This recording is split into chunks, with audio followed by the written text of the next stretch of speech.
마지막 시대 우리가 살고 있는 때 하나님이 영도 충만히 역사하지만은 사탄의 영도 우리 주변에서 많이 활동하고 있습니다. 성경과 마지막 선지자 여인의 신의 내용에 보면은 참된 부흥과 개혁이 일어나기 전에 뭐가 먼저 일어난다 했어요? 거짓 부흥. 사단의 영이 우리 주변에서 일어나서 많은 사람들이 미혹을 당한다고 했습니다. 그래서 지금 이때야말로 우리가 미혹을 당하지 않기 위해서 어떤 집회에 참석할 때 하나님께 기도해야 됩니다. 왜 그러냐면은 잘못하면은 거짓 부흥, 사단의 영이 역사할 수 있기 때문에 그렇습니다. 그래서 이 사단은 평범한 사람을 통해서 역사하지 않습니다. 성경을 꽤 많이 연구하고 그 사람이 진실되어 보이고 사람들로부터 인정을 받는 사람을 사단이 이용한다는 얘기예요. 그렇기 때문에 많은 사람들이 현혹을 당할 수밖에 없습니다. 그래서 이 시간은 분명히 어떤 사람에게 하나님이 영이 역사하고 또 어떤 사람에게 사탄의 영이 역사하는가를 우리가 한번 같이 성경을 연구하고 살펴보는 시간을 갖도록 하겠습니다.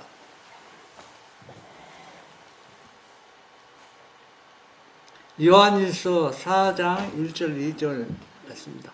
사랑하는 자들아, 영을 다 믿지 말고 오직 영들이 하나님께 속하였나 분별하라. 많은 거짓 선지자가 세상에 나왔음이니라. 이로써 너희가 하나님의 영을 알지니 곧 예수 그리스도께서 육체로 오신 것을 시인하는 영마다 하나님께 속한 것이요 있습니다. 여기에 보면 뭐라 했어요?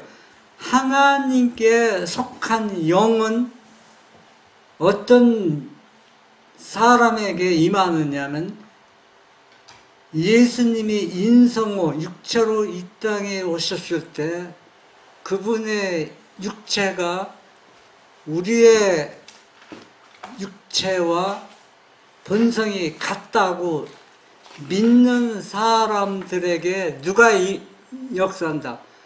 하나님의 영이 역사한다는 얘기예요.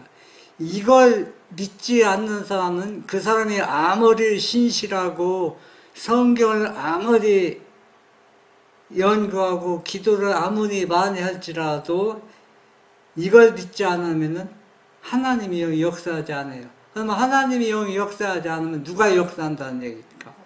사탄의 영이 역사한다는 얘기입니다. 요한일서 4장 10절에 보면 만일 우리가 범죄하지 아니하였다 하면 하나님을 거짓말하는 이로 만드는 것이니 또한 그의 말씀이 우리 속에 있지 아니하니라. 이 말씀은 뭐 어떤 의미냐면은 우리가 범죄하였기 때문에 우리가 죽습니다. 우리가 물론 아담의 죄 때문에가 우리가 사망을 선고를 받았지만은 예수님이 우리의 대속물이 되어서 우리를 그 원죄에서 건져냈습니다. 건져내서 우리는 이제 우리가 죄를 범하면 우리가 죽습니다. 그런데 왜 예수님이 대속물로 오셨냐면 우리가 범죄한 죄인이고 범죄한 본성을 가졌기 때문에 죄띤 본성을 가졌기 때문에 죄와 싸워서 이길 수가 없는 거예요. 우리는 죄와 싸워서 이긴다는 게 불가능한 겁니다.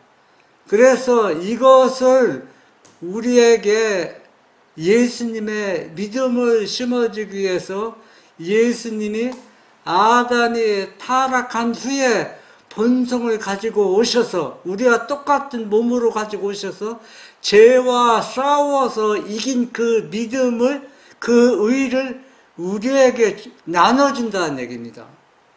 만약에 예수님이 우리와 똑같은 본성을 가지고 오시지 아니하면은 우리의 모범이 될 수도 없고 죄를 모르는 분이 어떻게 죄와 싸워서 이깁니까? 이겼다고 할 수 있습니까? 그건 거짓말하는 거예요. 응? 너희가 범죄해서 죽게 되었기 때문에 예수님이 뭐냐면 내 입장이 되어서 내가 뭐와 싸우겠다. 죄와 싸워서 이기겠다는 얘기예요. 그런데 사람들은 이걸 다 믿지 않아요. 여러분, 셋째 천사의 기별 얘기 많이 들어봤죠? 여러분, 안 들어본 사람 있어요? 셋째 천사의 기별을. 너무 많이 들어요. 너무 많이 들었는데 한번 얘기해 봤어요. 몰라요. 왜 모르는지 아세요? 모를 수밖에 없어요. 전하는 사람이 다 이게 셋째 천사의 길의 핵심이라고 다 얘기합니다. 모든 것을 끌어들여서 이게 셋째 천사의 길의 핵심이라고 얘기하니까 물론 그렇게 말하는 사람이 다 거짓말하는 거 아니에요. 세 천사의 기별의 한 부분은 맞아요. 그러나 본질은 조금 우리가 더 깊이 생각하고 연구해야 된다는 얘기입니다. 로마서 8장 3절 율법이 육신으로 말미암아 연약하여 할 수 없는 그것을 하나님은 하시나니 곧 죄로 말미암아 자기 아들을 죄 있는 육신의 모양으로 보내어 육신의 죄를 정하사. 예. 예수님의 제자들이나 사도 바울은 예수님이 그때 그 당시에 예수님이 오셨잖아요. 그 오신 예수님을 이 제자들과 사도가 자기 자신의 본성과 같은 분을 오셨다고 믿었어요. 그렇기 때문에 사도 바울이 확신 있게 로마서 8장 3절에 보면 예수님이 육체로 인성을 쓰고 오신 것은 우리가 연약하여 할 수 없는 것을 할 수 있게 하시나요? 그건 뭐냐 하면은 우리와 똑같은 육신 오셔서 죄와 싸워서 이겼다는 얘기입니다. 그런데 여기서 우리가 깊이 생각해 보면 아버지 하나님께서는 아들 예수 그리스도를 이 땅에 보내실 때 죄 있는 육신의 모양으로 보냈다고 했습니다. 그리고 무엇에 죄를 정하사 예수님의 육신에 죄를 심으셨다는 겁니다. 예수님의 죄 육신에. 그러면 예수님은 죄인입니까? 죄인이 아니죠. 왜 죄인이 아닙니까? 예수님은 아버지께서 예수님의 육체에 죄를 심으셨고 죄를 삼으셨지만은 죄에 굴복당한 거나 악으로 기울어지는 성향을 가지고 인성을 오신 게 아니라는 얘기입니다. 이거는 예수님이 육신의 본성은 죄로 가득 찼지만은 누가 심으신 거예요? 아버지 하나님이 그 아들을 심으신 거라는 얘기입니다. 예수님의 죄가 아니라는 얘기입니다. 그렇기 때문에 예수님은 우리와 다른 겁니다. 우리는 아담이 범죄한 악으로 기울어지는 악한 성향을 유전으로 그대로 물려받았어요. 물려받았기 때문에 인간은 아기로 태어나면 무조건 뭡니까? 죄인입니다. 무조건. 죄를 짓고 안 짓고가 문제가 아니라 죄를 선택해서 짓고 안 짓고에 떠나서 무조건 아기로 태어나면 그 사람은 구주가 필요한 죄인입니다. 뭐 선택해서 죄를 지어야 죄인이 성립되는 건 절대 아니라는 얘기입니다.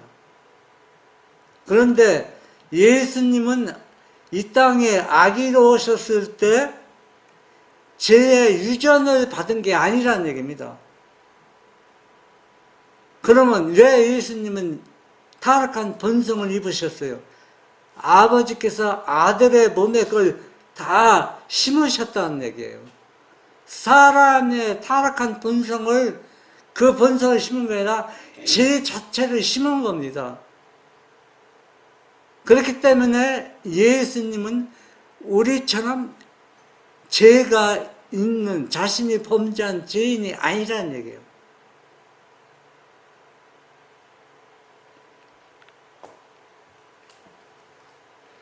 로마서 8장 9절 만일 너희 속에 하나님의 영이 거하시면 너희가 육신에 있지 아니하고 영에 있나니 누구든지 그리스도의 영이 없으면 그리스도의 사람이 아니라. 예. 그리스도의 영이 왜 중요하냐면 지금 그리스도의 영이 우리에 임하시는 거는 예수님이 2000년 전에 유대 땅에 오셔서 죄인처럼 살았습니다. 예수님은 그 마음속에 죄로 가득 찬 거는 인류의 모든 죄를 아버지께서 아들에게 옮긴 겁니다. 본인 자신이 죄를 지어서 죄가 있는 게 아니라 인간을 구원하기 위해서 인간의 모든 죄를 아버지께서 아들 가슴에 다 숨겨 놓았습니다. 숨겨 놓아서 그 죄를 이기고 완전히 죄의 대가로, 가슴에 하는 죄의 대가로 예수님은 완전히 속죄물이 되셨습니다. 그러니까 죄를 완전히 정복하고 3일 만에 부활했습니다. 그 부활한 영이 지금 우리에게 오는 것이 바로 성령, 예수님의 영이라는 얘기입니다. 그 영이 우리 마음속에 있지 아니하면 다 그것은 사탄의 영이 역사한다는 얘기입니다. 그래서 하나님의 영이 없으면 그 사람은 아무리 하나님을 믿는 그리스도인이라 할지라도 그리스도인이 아니란 얘기입니다. 이게 누가 한 얘기입니까? 사도 바울이 한 얘기입니다. 사도 바울도 처음엔 누구의 영을 받아서, 사탄의 영을 받아서 예수님을 믿는 사람을 열심히 죽인 사람인데, 그가 예수님을 만난 후 이제는 자기의 죄를 완전히 회개하고 진짜 예수님의 영을 받음으로 인해서 사도 바울이 얼마나 핍박을 받았습니까? 지금도 똑같아요. 지금도 여러분, 새 천사의 기별은 완전한 복음입니다. 그래서 지금도 이 새 천사의 기별을 전하는 사람은 사도 바울과 예수님의 제자들이 핍박을 받은 것처럼 어느 곳에 가도 핍박을 받을 수밖에 없어요. 이 핍박을 받지 않는다는 얘기는 온전한 새 천사의 기별이 아니고 타협을 했다는 얘기예요. 그렇기 때문에 핍박을 받지 않는 겁니다. 여러분, 온전한 진리를 전하는 시대마다 핍박 안 받은 시대가 있습니까? 엄청나게 핍박을 받고 순교를 당해서 많은 사람들이 예수 믿는 믿음 때문에 죽은 사람이 얼마나 많이 있습니까? 오늘날도 똑같아요. 진짜 예수님의 그 진리만을 전하면은 반대를 당할 수밖에 없어요.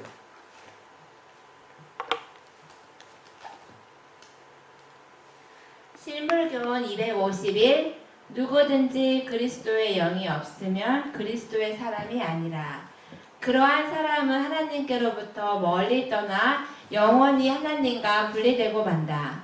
그가 비록 한때 죄의 용서를 받은 것이 사실이라 할지라도 그의 각박한 정신은 그가 이제 하나님의 용서하시는 사랑을 거절하고 있다는 것을 보여주고 있다. 그는 자기 자신을 하나님에게서 분리시켰고 죄 사함을 받기 전과 똑같은 형편에 처해 있다. 그는 자기의 회개를 부인했고 그의 죄는 마치 그가 회개하지 아니했던 것처럼 그에게 머물러 있다. 예, 우리가 여기에서 유념해 볼 것, 자세히 살펴볼 말씀이 있습니다. 내용이 있습니다.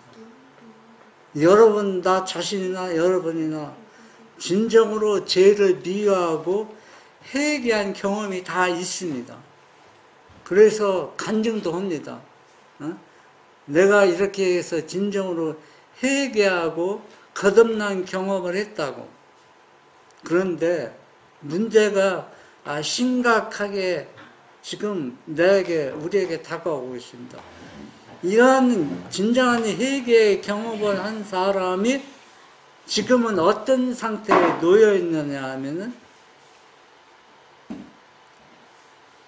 죄사함을 받기 전과 똑같은 형편에 처해 있어서 자기가 스스로 회개를 부정하고 부인하고 회개하지 아니했던 것보다 더 나쁜 그 상태에 자기 자신이 있는 것을 본인이 지금 그것을 깨닫지 못하고 있다는 얘기입니다.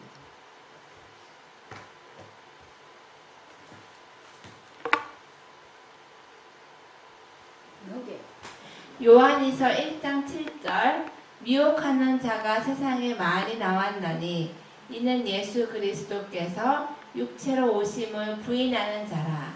이런 자가 미혹하는 자요 적 그리스도니. 예. 여러분, 제가 한 거 질문하겠습니다. 예수님이 인성으로 이 땅에 오셨을 때 아담의 타락한 본성으로 가지고 이 땅에 오셨다고 성경에 말하고 있습니까? 죄 있는 육신의 모양으로 왔다고 했으니까. 로마서 8장 3절. 그런데 왜 사람들은 오늘날 재림교회가 얼마나 이것을 믿고 있을까요? 모르지. 거의 안 믿고 있습니다. 어떻게 이 말씀을 여기냐면 배고프고 연약하고 시장하고 피곤하고 이 연약성만 예수님께서 취하셨다는 거예요. 이거는 완전히 사기입니다. 사기치는 거예요. 왜 사기치는 거냐 하면은 여러분, 아담이 죄를 짓기 전에 피곤함을 느꼈을까요? 여러분, 피곤함을 느끼지 않았으며 병이 있었습니까? 완전히 건전한 상태입니다. 그런데 오늘날 많은 기독교인들이 예수님이 인생하실 때 배고프고 시장하고 피곤하고 이런 부분만 있기 때문에 이런 부분만 취했다는 얘기예요. 여러분, 죄를 짓지 않는 사람들은 피곤하거나 시장기를 느끼지 않습니다. 죄를 짓는 사람입니다. 그러니까 예수님이 이 땅에 유대 땅에 오셨을 때 피곤하셨습니까? 시장하셨습니까? 그러면 어떤 존재라는 얘기예요? 우리와 같은 존재라는 얘기입니다. 그러면 우리와 같은데 우리는 죄인이죠. 우리는 왜 죄인이냐면 범죄자의 유전을 받았고 성령을 받았기 때문에 죄인입니다. 그러면 예수님은 범죄자의 성령을 받았습니까? 안 받았죠. 아까 로마서 8장 3절에 보면 뭐라 했습니까?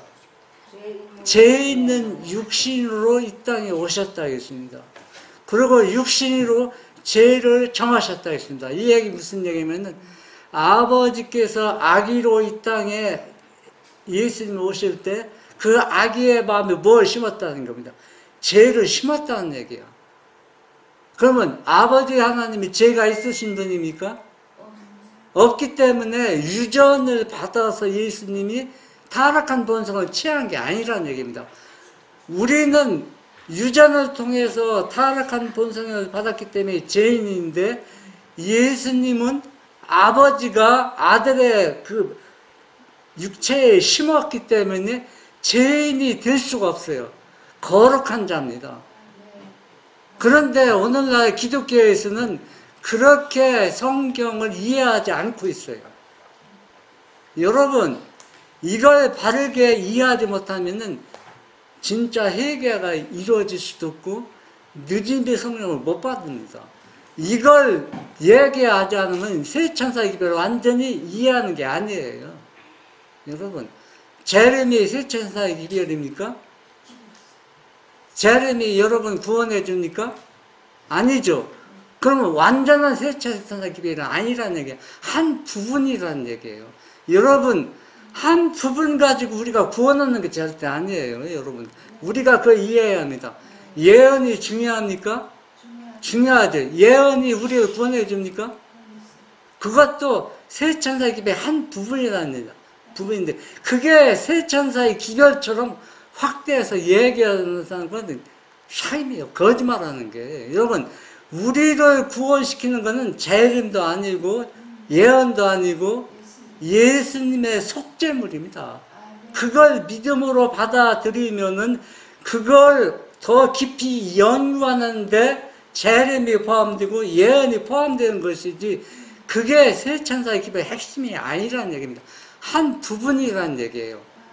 이 세 천사의 기별을 줄여서 얘기하면 믿음으로 말미암은 의가 성립되고 이걸 우리가 쉽게 하면 하나님의 성품을 우리가 받는 겁니다.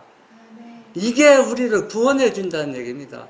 여러분 절대 속으면 안 돼요. 누가 어떤 얘기해도. 그러면은 여러분 마음속에 누가 영의 역사는 사탄의 영의 역사예요. 세 천사의 기별은 뭡니까? 완전한 복음입니다. 완전한 복음. 그래서 여기에서 오류가 조금이라도 첨가되면 그거는 세 천사의 기별이 아니에요. 왜? 오류는 하나님의 영의 역사지 않습니다. 사탄의 영의 역사입니다. 내가 조금 전에 얘기했지만 어떤 집회가 할 때 여러분 기도하고 내가 하라겠어요. 기도하고. 왜냐하면 마지막 시대 무슨 영의 역사니까 거짓붕이 일어납니다. 여러분 사람은 믿지 말고 누굴 믿어야 돼요? 하나님을 믿어야 돼요. 여러분. 그래서 예수님의 제자 요한이 마지막 때 미혹한 자가 세상에 많이 나왔나니 이는 예수 그리스도께서 육체로 오심을 부인한 자라. 이런 자가 미혹한 자요 적그리스도라는 얘기입니다. 이 얘기는 무슨 얘기냐면 예수님이 인성으로 이 땅에 오셨을 때 아담의 타락한 본성으로 오신 것을 믿지 않는 사람을 얘기하는 겁니다. 이걸 부인하는 사람은 누구라? 적그리스도라는 얘기입니다. 그런데 예수님이 하늘에 승천하시고 마지막 주자 제자장에 요한이 남았을 때 이걸 부정하는 사람들이 많이 있었다는 얘기입니다. 그래서 요한일서 2장 18절에 보면 마지막 시대라 뭐가 일어났다? 적그리스도가 많이 일어났다. 그러면 적그리스도는 재림의 때 마지막 때에 일어날 상황인데 지금 요한이 지금 살아있을 때 머리가 하얀 할아버지가 될 때 뭐가 많이 일어났어요? 적그리스도가 많이 일어나서 뭐처럼 느껴요? 마지막 때처럼 느껴졌다는 얘기입니다. 여러분. 이 초대교회가 이래서 부패해서 이렇기 때문에 초대교회가 배반하고 범죄해서 이교노와 타협하고 이것이 바로 법안경청을 세우는데 앞장선 교회가 누구냐면 초대교회입니다. 여러분. 그러면 이 마지막 시대, 우리 시대는 이 일이 안 일어날까요? 똑같은 역사가 반복됩니다. 누구만 바뀌는 거예요? 사람만 바뀝니다. 그러면 나도 재림교회에 속하지만 재림교회가 또 무슨 일을 할 것을 초대교회 역할을 해서 이걸 휴업령이 내리는데 1등 공신의 역할을 할 것이라는 얘기입니다. 재림교회가. 왜냐하면 그게 예언적으로 딱 맞아요. 왜 맞느냐 지금 여러분 초대교회가 성령이 얼마나 충만해 있습니까? 하루에 3,000명씩 회개한 그 교회가 배반하고 노마 교황청을 세우는데 1등 공신이 되었던 걸 누가 믿어요? 그런데 대장토에는 그게 기록이 되어 있습니다. 제가 하는 얘기가 아니라 누가 하는 얘기입니까? 대장토에 기록되었습니다. 그러면 우리 시대에도 이 일이 일어난다는 얘기입니다. 그러면 이 일이 뭐냐면 내 가족 중에서 초대교회처럼 내 형제, 내 친구가 내가 잘 아는 믿음 있는 교회인이 바로 초대교회처럼 그렇게 예수님을 배반할 것이라는 얘기입니다. 그게 또 내 자신이 될 수 있습니다. 이게 예수님이 타락한 본성을 가지고 오신 것, 나와 똑같은 입장이 되어서 너는 죄를 지어서 실패했지만 예수님이 내가 실패한 것을 완성하러 온 겁니다. 내 입장에서 지금 죄와 싸우는 겁니다. 그래서 이긴 그 믿음을 누구한테 주겠다? 나에게 주었다는 겁니다. 이걸 믿음으로 받아들이는 것이 뭡니까? 이걸 통해서 우리가 구원받는 겁니다.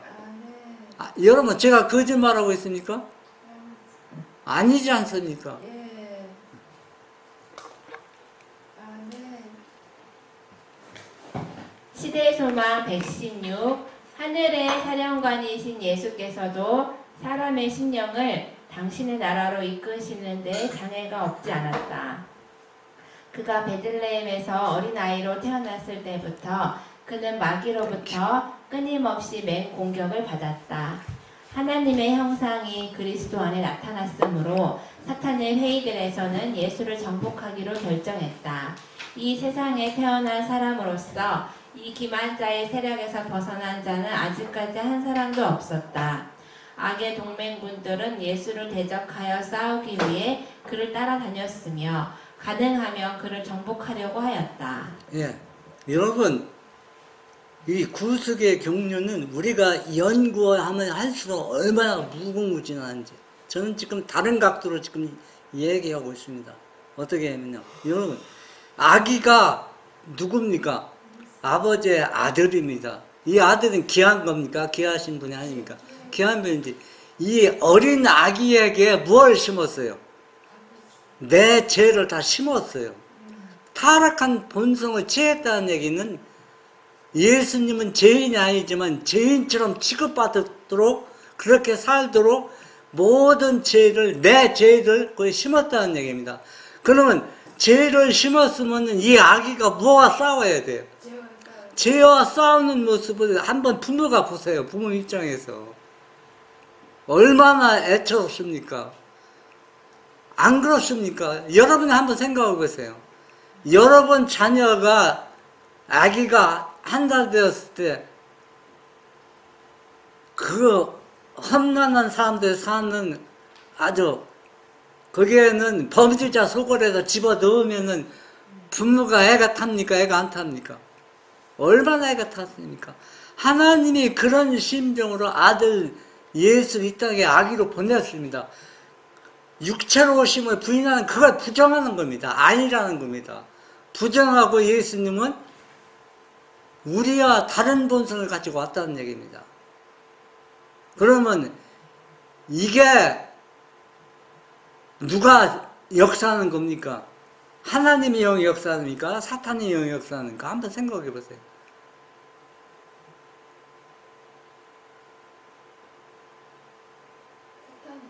사탄이 역사하죠.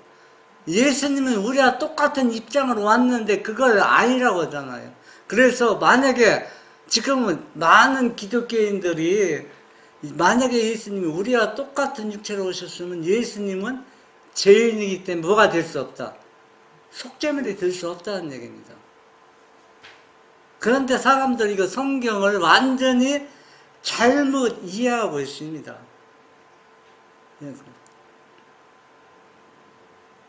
그래서 여러분 우리가 여러분이 아는 거 뭐냐면 우리를 사랑하기 때문에 내 죄 때문에 예수님이 돌아가셨다.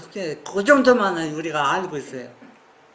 그 정도뿐이 더 깊이를 생각하지 않습니다. 그런데 지금 이 아기가 지금 베들레헴에 태어났을 때 지금 누가 그걸 먹을 삼키라고 노리고 있어요. 사단이 노리고 있는 모습, 아버지의 심정이 한번 생각해 보세요. 그러면은 예수님은 자연적으로 승리하도록 그렇게 각본에 짜여진 겁니까?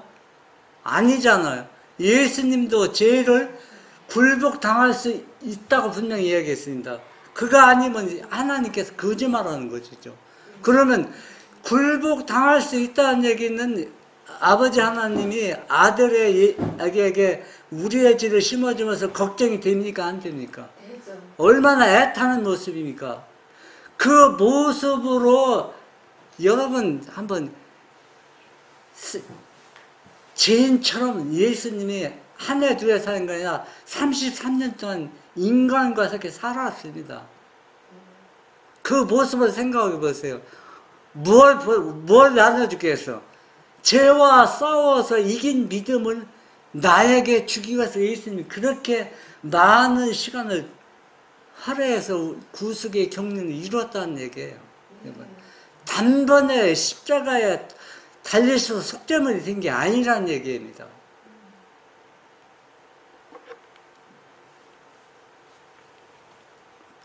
시대의 소망 116. 많은 사람들은 그리스도와 사탄 사이의 이 투쟁이 그들 자신의 생애와 특별한 관계가 없는 것처럼 바라본다. 그러므로 그들은 그것에 거의 관심이 없다. 그러나 모든 인류의 마음 가운데서 이 투쟁이 되풀이 된다. 그 누구도 사탄의 공격을 받음없이 하나님을 섬기기 위해 악의 대열을 떠날 수 없다. 그리스도께서 대항하신 유혹들은 우리가 막아내기 어려운 것들이었다. 예, 한마디로 얘기해서 예수님이 낳은 시험을 우리에게 당한다면 우리는 막아낼 수가 없습니다. 못 막아냅니다. 그렇기 때문에 예수님이 우리와 똑같은 입장, 취지에서 내려와서 죄인이 아니지만 죄인처럼 취급받으며 사시면서 죄와 싸워서 이겼습니다. 그러면은 나와 상관없는 게 아니라 내 죄가 그 속에 포함되어 있다는 겁니다. 예수님 죄 속에 내 죄가. 그러면 내 죄가 예수님이 내 대신 싸워서 이겼어요. 그러면 그 죄에서 이긴 그것을 누구한테 심어주는 겁니까? 나한테 심어주는 겁니다. 그게 진정 거듭남의 경험이 회개의 경험이라는 얘기예요. 그것을 받을 때 여러분 그렇지 않은 회개는 물론 죄를 미워하고 회개 떠났죠. 금방 옛날 상태로 돌아가요. 왜? 진정한 회개가 성립되지 않기 때문입니다.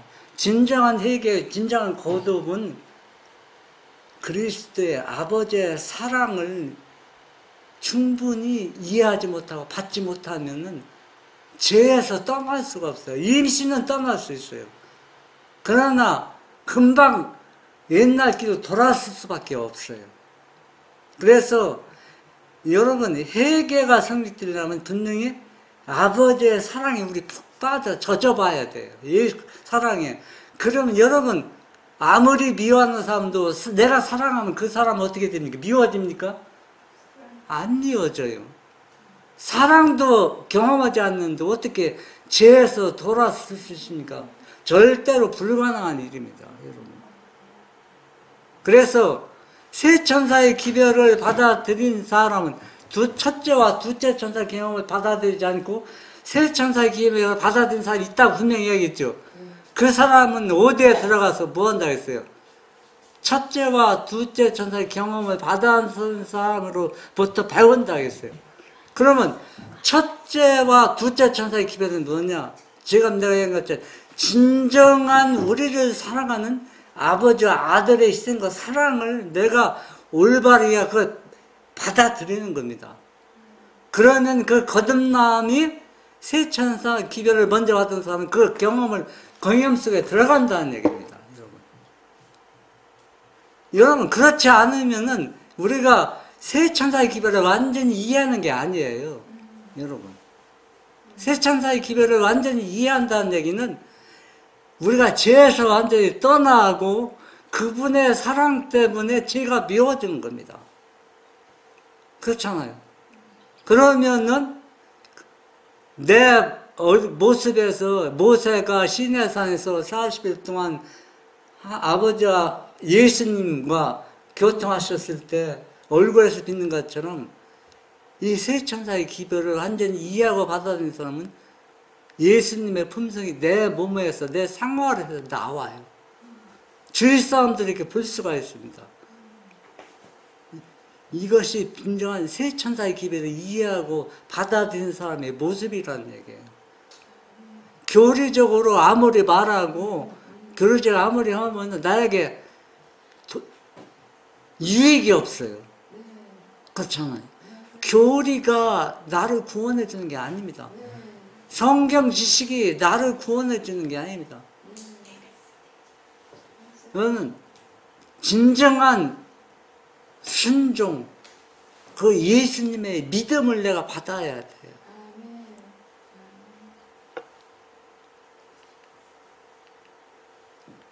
화이트서 요한복음 1장 14절 완전 무죄이셨던 그리스도의 인성. 그리스도가 타락한 상태 가운데 있는 인간의 본성을 입으셨을 때 그는 죄에 조금도 참여하지 않으셨다. 그도 인간을 두르고 있는 연약에 쌓여 있었다. 이는 선지자 이사야로 하신 말씀에 우리 연약한 것을 친히 담당하시고 병을 짊어지셨도다 함을 이루려 하심이었다. 그는 우리의 연약한 감정에 접해 보셨으며 모든 일에 우리와 한결같이 시험을 받으셨다. 그러나 그는 죄를 알지 못하셨다. 그는 점도 흠도 없는 어린 양이었다. 예. 지금 사람들이 얼마나 교묘하고 사단이 역사냐면 아버지와 아들을 믿는 사람들 중에서도 예수님의 인간의 본성을 입었을 때 타락한 본성을 입지 않았다는 겁니다. 그러면 뭐만 입었느냐? 연약한 것, 연약한 부분, 병을 짊어지고 피곤하고 지친 모습, 시장기 느낌, 이런 부분만을 받았다는 얘기예요. 죄성은 없었다는 거예요. 예? 죄성은 없었다. 예, 죄성 하나도 없다는 얘기입니다. 여러분, 여기 분명히 뭐라 했어요? 로마서 8장 9절에도 죄 있는 육신을 오시고 예수는 죄를 정하사했습니다. 정하사의 얘기는 8장 3절에 로마서 8장 3절에 보면 예수님의 몸에다 인간의 모든 죄를 아버지께서 다 이름시켰어요. 그런데 예수님은 죄가 지금 몸에 가득 있죠. 가득 있는데 누구 죄입니까? 다 사람이지 예수님 죄는 아닙니다. 그렇기 때문에 예수님은 죄인이 아니에요. 거룩한 존재라는 얘기입니다. 그런데 그걸 안 받아들인 겁니다. 지금도 거의 다 기독교인들은 안 받아들이고 있어요. 이걸 틀렸다 얘기하면 교회에서 추방당해요. 지금 얘기해 보세요. 그런데 인간의 본성을, 타락한 인간의 본성을 입었다는 걸 싹 빼버립니다. 빼버리고 그 나머지 뭡니까? 인간을 두르고 있는 연약한 부분, 그것만 취했다고 얘기합니다. 시장하고 배고프고 앞에 건 다 문장을 빼버려요. 완전히 사기지 않습니까? 사람을 속이고 있는 겁니다. 그런데 유감스럽게도 거의 모든 기독교인들에게 다 속고 그걸 받아들이고 있다는 얘기예요. 그 얘기는 뭐냐? 본인들이 얼마나 성경을 연구하지 않고 있다는 얘기예요. 그래서 어떤 분이 그러더라고요. 기도 없이는 성경을 연구하지 말라. 왜 그런 말씀 하실까요? 성경을 잘못 이해할 수 있기 때문에 성경을 볼 때는 분명히 기도하고 보라는 얘기입니다.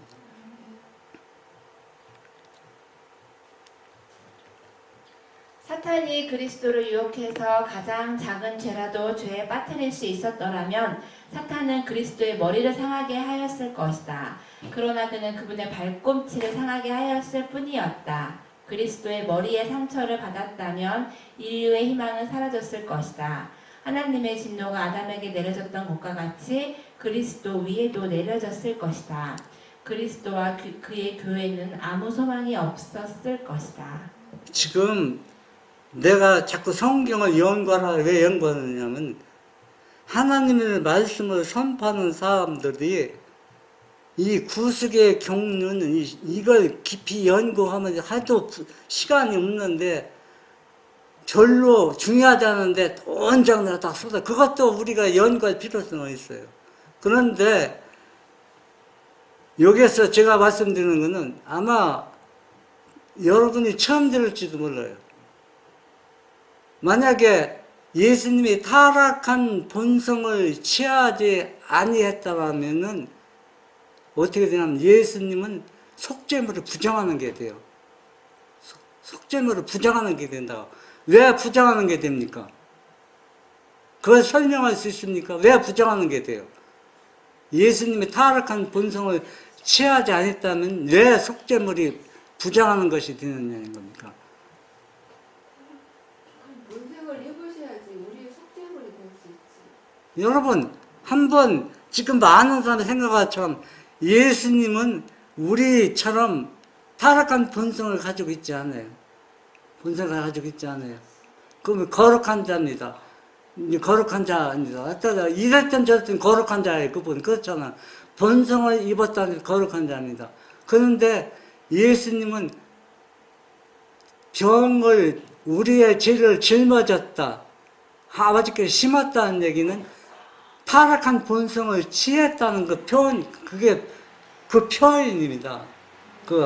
그러면 타락한 본성 속에는 우리의 인류의 죄가 다 예수님 가슴에 있습니다. 만약에 예수님이 우리의 타락한 본성을 취하지 않고 우리의 속죄물이 되어서 죽었다면 그건 쇼 거짓말하는 겁니다. 아, 예수님은 죄가 하나도 없는데 왜 그 죽은데 무슨 유익이 있습니까? 내 죄가 그게 안 가져갔는데 그거는 어린 양이 될 수가 없어요. 안 그렇습니까? 제가 지금 말 잘못하고 있는 겁니까? 아니잖아요.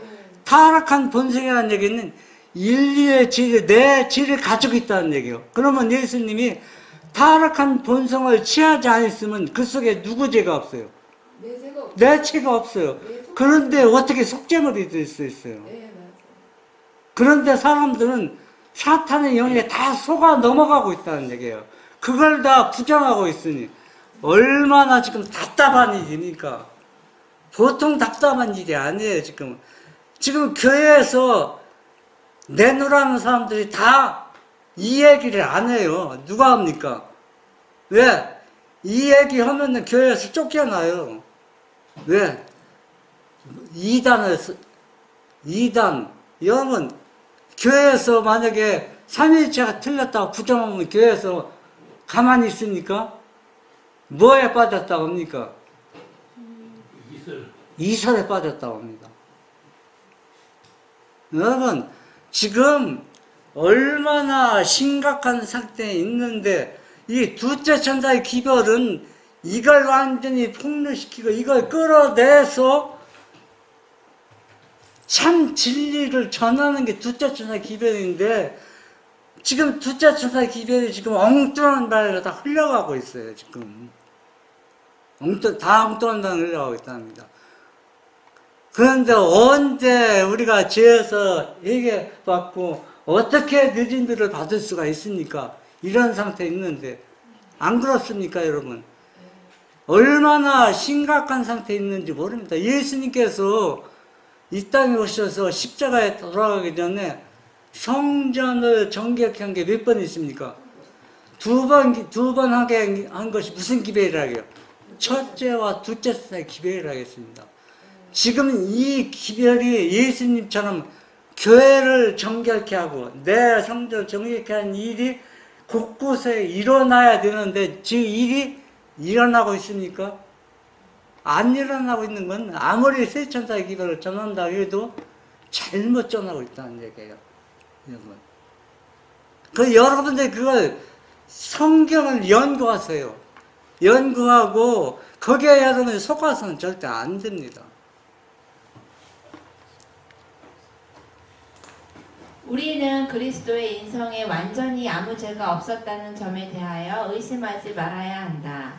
우리의 신앙은 총명한 신앙이어야 하며 속죄의 희생을 믿는 충분하고 완전한 믿음으로 완전한 확신 가운데서 그리스도를 바라보아야 한다. 예, 나도 예수님이 타락한 본성을 취했다고 해서 그렇게 믿는다고 해서 예수님이 죄인이라고 생각하지 않습니다. 절대. 예수님은 죄인이 될 수가 없어요. 왜? 내 속죄물이 되기 때문에 내 죄 때문에 인간의 죄 때문에 예수님이 속죄물이 되는 겁니다. 내 대신 내가 죽어야 될 것은 예수님을 완전히 죄를 정복해 버린 겁니다. 이 확신 가운데서 우리가 이걸 바라보고 그걸 받아들여야 됩니다. 그렇지 않습니까?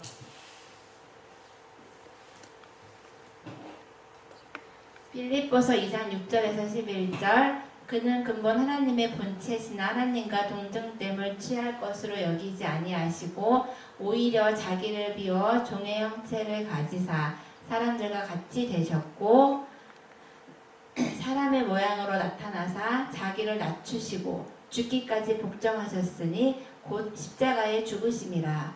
이러므로 하나님이 그를 지극히 높여 모든 이름 위에 뛰어난 이름을 주사 하늘에 있는 자들과 땅에 있는 자들과 땅 아래에 있는 자들로 모든 무릎을 예수의 이름에 꿇게 하시고 모든 입으로 예수 그리스도를 주라 시인하여 하나님 아버지께 영광을 돌리게 하셨느니라. 예, 이 말을 한마디로 얘기하면은 예수님은 우리와 똑같은 타락한 본성을 취하고 오셨어요.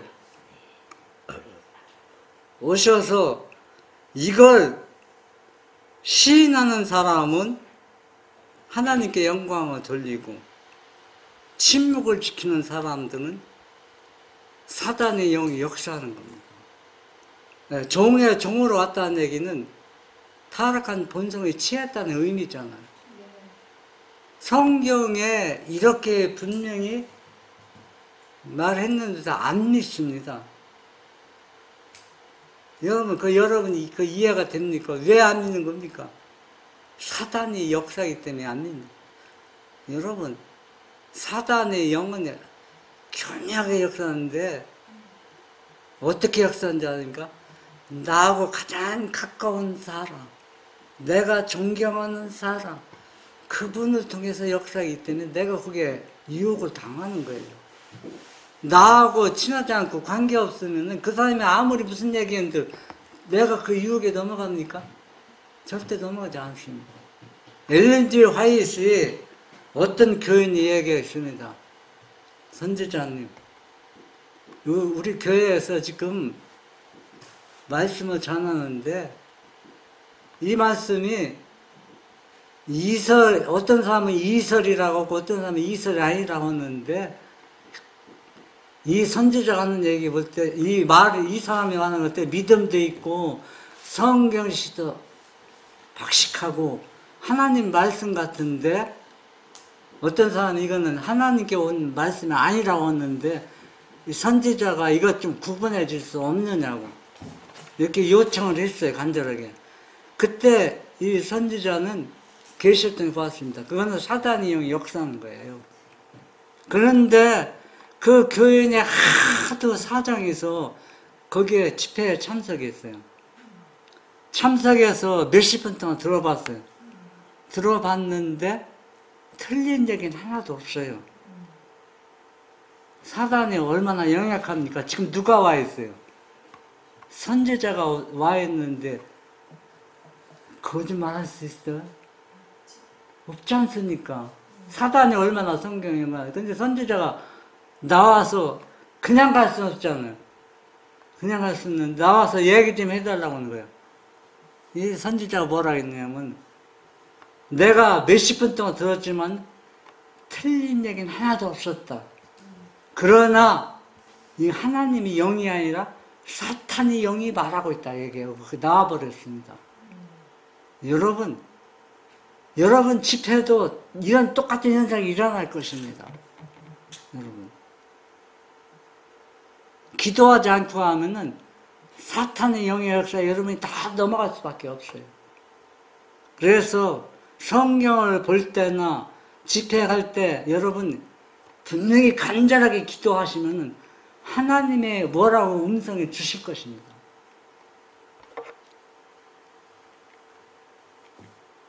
시대의 소망 311 예수께서 우리의 본성을 취하시고 승리하신 것은 우리로 당신의 본성을 취함으로 말미암아 승리할 수 있도록 하기 위함이었다.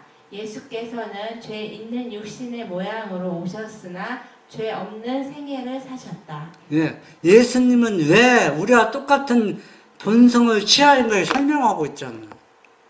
이렇게 했는데도 이걸 안 믿으면 사단의 영이 역사에서 안 믿는 거지. 이거 안 믿을 수가 없잖아요. 이렇게 확실하게 얘기했는데도 안 믿어요.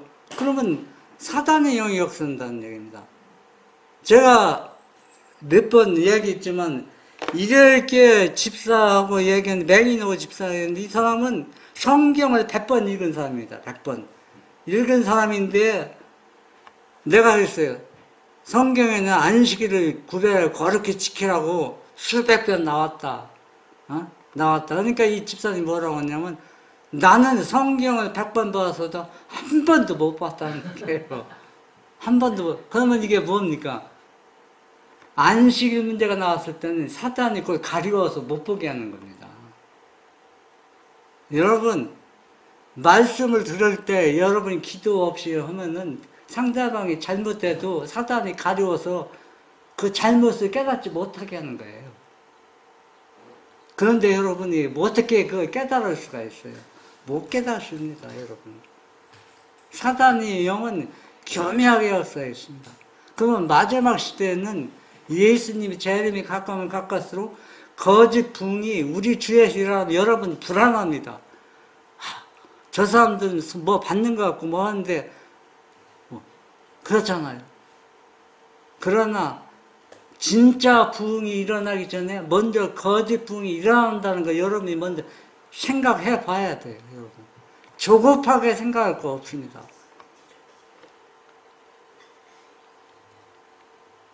시대의 소망 312. 예수께서는 의가 무엇임을 보여주시고 하나님을 의의 근원으로 가리키셨다. 예수님께서 의가 무엇인지 어떻게 보여주셨습니까? 제가 한테 설명했잖아. 아기를 땅에 오셨을 때 그 아기의 마음에 인간의 모든 죄를 자기 아들에게 심어주고 아들이 뭐가 투쟁하는 거, 죄와 투쟁하는 모습을 어린아이부터 애절하게 보시면서 아들이 승리하고 십자가에 달리신 모습을 보았습니다. 그걸 뭘 의의 근원으로 삼았다는 얘기예요.